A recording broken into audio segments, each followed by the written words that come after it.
Hey everyone, welcome to this crazy story.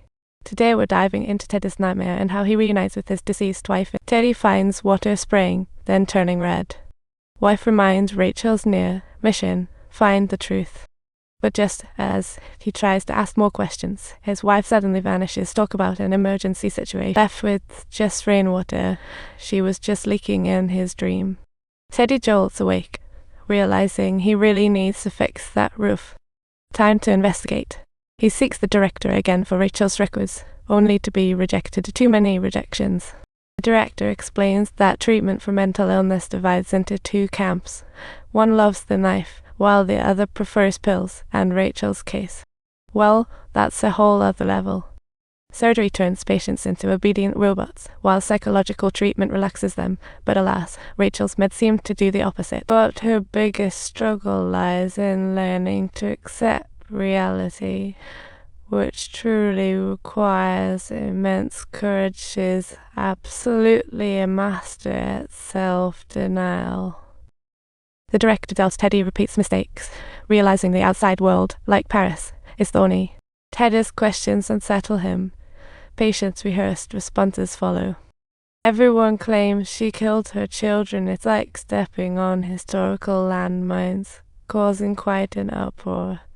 Talk about abnormal. When asking the next patient, she requests water. Hey, is she the thirsty sage?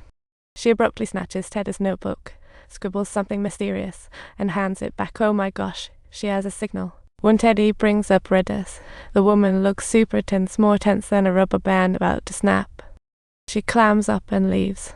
Outside, the partner asks about Redis, but Teddy keeps it hush-hush. Teddy admits to the partner that she's actually an official investigator, all in pursuit of missing cases. What a farce. He seeks Redis, who supposedly set her wife on fire, and the dream hinted at it all, a nightmare intertwining with the truth. Ever since his wife died, Ted has been secretly investigating, piecing together clues like a puzzle, and finally found a lead. In the search, she finds the perpetrators as elusive as mist. Just as she works to confirm, her partner brings up that woman, leading her back to the scene like returning to 152. It's laughably absurd. After confirming that her name isn't there, the partner recalls the woman's words, which only heats up the already intense atmosphere. Teddy hopes to uncover more secrets, but little did she expect to seek the truth amidst the tempest. But then the wind and rain pick up. The two must take shelter in a little wooden house. Talk about helplessness in a typhoon. Her partner worries Redis might snap a fear, but Teddy counters ordinary people don't understand war's brutality. Teddy is already tired of the killing. Ever since Redis disappeared, she's been investigating several mental hospitals, getting messier the deeper she goes. She suspects these mental hospitals might be running experiments behind the scenes. Chilling, right? Teddy mentions George, who did experiments for money and caused a disaster a year later. But George was ultimately sent back to the asylum. What a classic example of torture. Teddy aims to expose the asylum's dark side, but the partner doubts a series of unlucky coincidences. Throughout the course of the investigation, she feels that everything is extraordinarily beyond the ordinary. They even realize it might all be meticulously planned, as no one has any real leads except for the woman's photo. Suddenly, a gust bursts the door open. Luckily, the vice director appears, escorting them back. The sensation is surreal. All three are soaked and can only borrow patient gowns temporarily. Who knew it to resemble a movie scene so closely? But as Teddy seeks the director again, she finds him in an emergency meeting on placing 66 patients. Hearing Rachel as patient 67 makes her think something's off. How could there only be 66? Is there a secret hiding here? The more she thinks, the more uneasy she feels. But suddenly, the director announces, Rachel has been found, and she is no injuries. How unbelievable is that? At that very moment, the woman mistakenly identifies Teddy as her husband, pouring out her heart that she hadn't killed the children, and in an instant, the atmosphere thaws, the tension dissolving, just like immersing oneself in a hot water bath.